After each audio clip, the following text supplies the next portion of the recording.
Hello, everyone, and welcome to Cambridge Veritas. My name is Krishnatria. I'm your IELTS expert and a teacher trainer at Cambridge Veritas. Let's get started.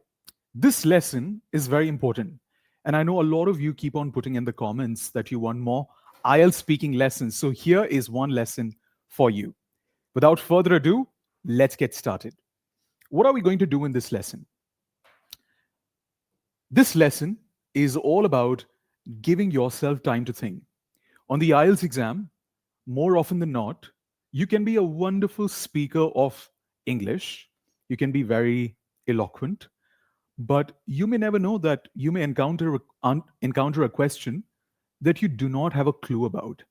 You don't know what to say. So, in those moments, what do? You need time to think.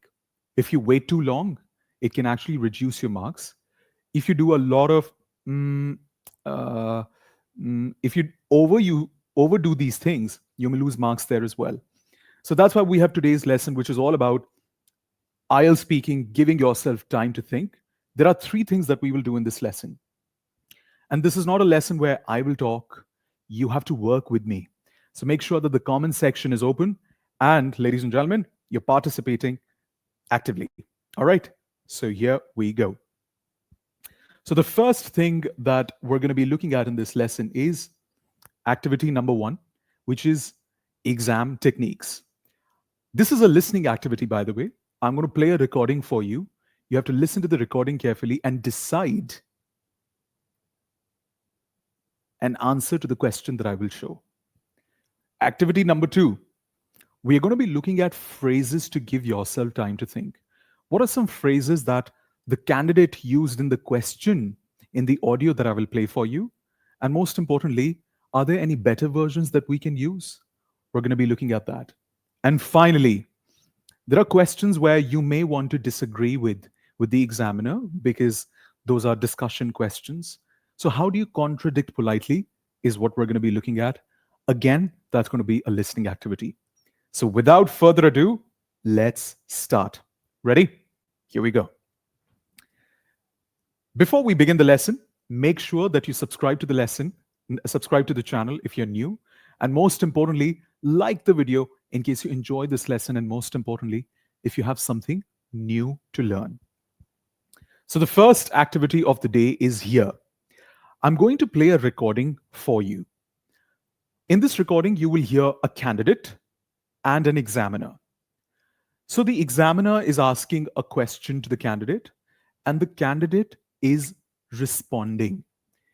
You have to listen to the candidate carefully and write in the chat box the language that the candidate uses to give herself the time to think. The candidate is a female and she's using some language to give herself the time to think before she answers the question. So what is it? This is what we will look at. So I'm going to play the recording for you in the next 5 seconds. Are you ready? Alrighty. So I'll play the recording for you.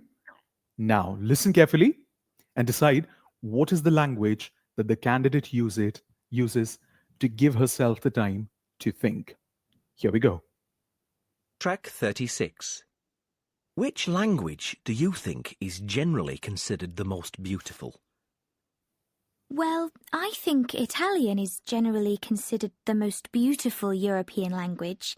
It's probably because of the music of the language, the way speakers sound like they're singing.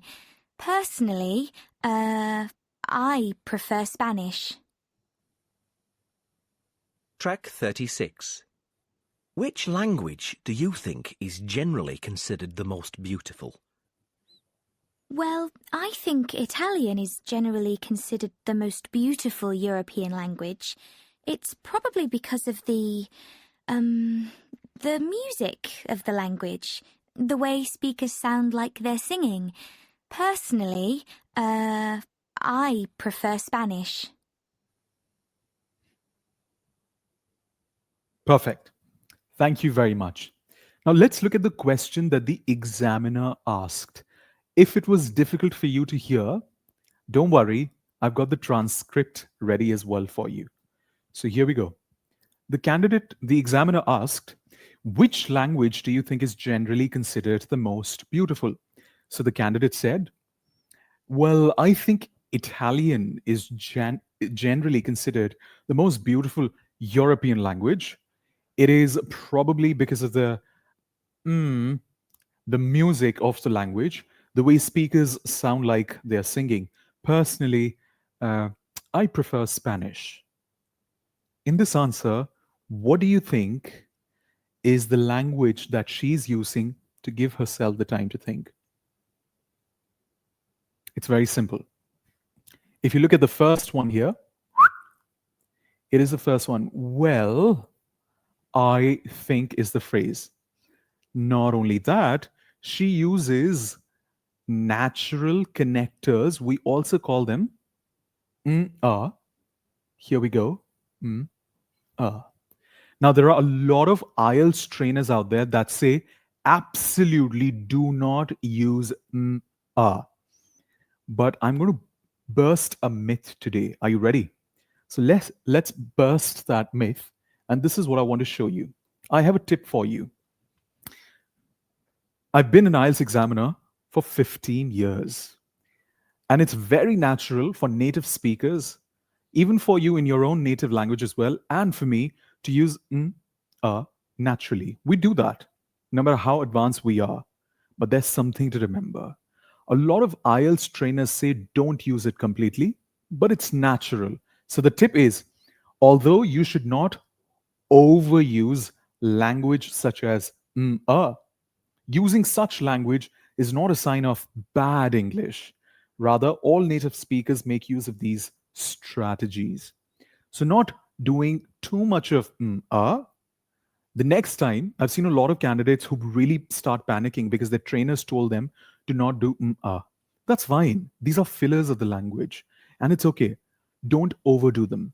Rather, use phrases that can actually give you the time to think. We also call it the hedging technique. Once again, we also call it the hedging technique. Before you give the actual answer, you actually use words which are also called fillers to just come to the exact answer. For example, if I ask you, what do you think about the political scenario of so and so country or your own country? Now, politics can be a difficult topic for some people to speak on. Not everybody is interested. So, what do? You're on spot. So, you say, mm, well, I think, etc. But this is a basic phrase. There are more phrases like this, and that's exactly what we're going to be looking at on the next slide. So, have a look. What are some other phrases that we can use instead of So, the phrase number one that we have is, that's a tough question. Repeat after me. That's a tough question. So, in case you find a question difficult, say it very naturally. That's a tough question. It's a filler that you're using to buy time. You are not suddenly starting, you've not started giving the answer, but it is a filler you're using to buy some time. Number two, that's an interesting question. You're not giving the answer to the question yet. You're just simply saying, that's an interesting question. And then you start sort of framing your answer. And the last one is, it is very difficult to know for sure, but I think, but perhaps, but it's possible. So, what are you doing? You're using time, you're buying time to think about what the actual answer to this question, how could it be framed basically. So let's play a game. I'm going to ask you the same question as an examiner. Which language do you think is generally considered the most beautiful? Open the comment section, use either of these phrases or any of the phrases that you prefer, and answer this question using these phrases in the chat box. All right? Perfect. Now let's move to the third activity and the last activity of the lesson. Again, this is a listening activity. So listen carefully and let's see what we have to do. This is called contradicting politely. What about certain questions when examiners ask you where you have to give your opinion, but you don't fully agree with the statement made? It generally happens in part three of the IELTS speaking. So, what do? You use contradicting phrases. Once again, you use contradicting politely. What are those phrases? So, we're now going to listen to a conversation once again. Listen and write the language the candidates use to contradict the examiner politely. But there's a tip, and the tip is here. To be polite, you must not only use polite language, but intonation as well. Intonation as well. For example, there are two ways of saying, I'm sorry. Number one, I'm sorry. And number two, I'm sorry. Which one sounds genuine? The second one. So it's not what you say, it's how you say it. Once again, it is not what you say, it is how you say it that matters as well a lot. All right. So the game is I will play the recording, listen to the recording. There are only two phrases that this candidate is using to contradict politely. I repeat, only two phrases that this candidate is using to contradict politely. What are those phrases? Let me know in the comments section below. Besides that, I will show you three or four other useful phrases as well.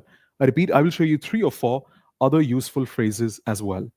So let's start the recording. Here we go. Ready? Perfect. Track 37. So everyone in your country speaks English? Actually, no, they don't. It is primarily young people who learn English at school. The older generation tend to speak only our native language. American music is more popular than other forms of music, is it? Not exactly, no. Japanese music is also extremely popular.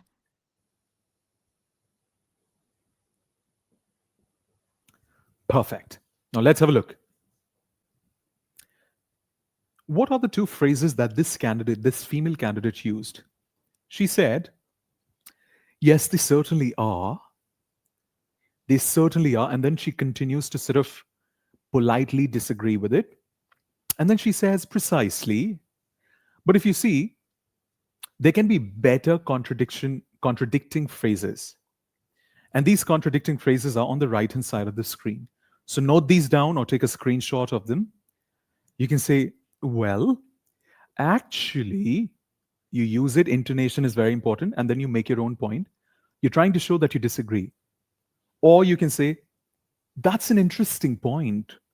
Although, so first you're saying, well, I kind of agree with you, but, and then you sort of put your point across.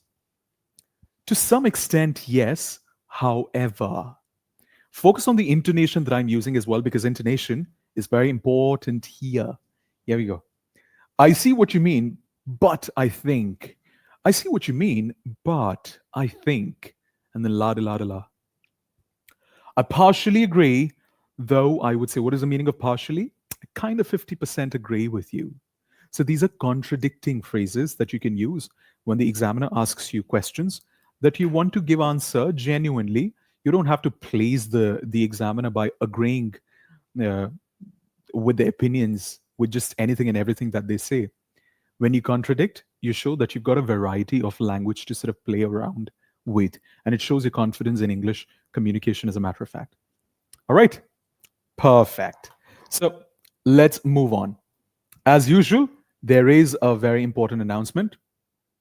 If you are somebody who wants to teach IELTS, you want to be an IELTS trainer, there's a certificate. And the name of the certificate is Cambridge Veritas Certificate, IELTS Train the Trainer certificate program. It basically helps trainers who want to be IELTS trainers or IELTS examiners or teachers who want to pivot their careers, etc. So this is one training program that we run. In case you want to be a certified IELTS trainer, you can click the link in the description below to get more details about it. And the next bit, finally, if you enjoyed this lesson, do make sure that you subscribe and, most importantly, like the lesson and share it with your kith and kins as well. Until then, take care, God bless, and I will see you guys in the next lesson. Ciao, ciao.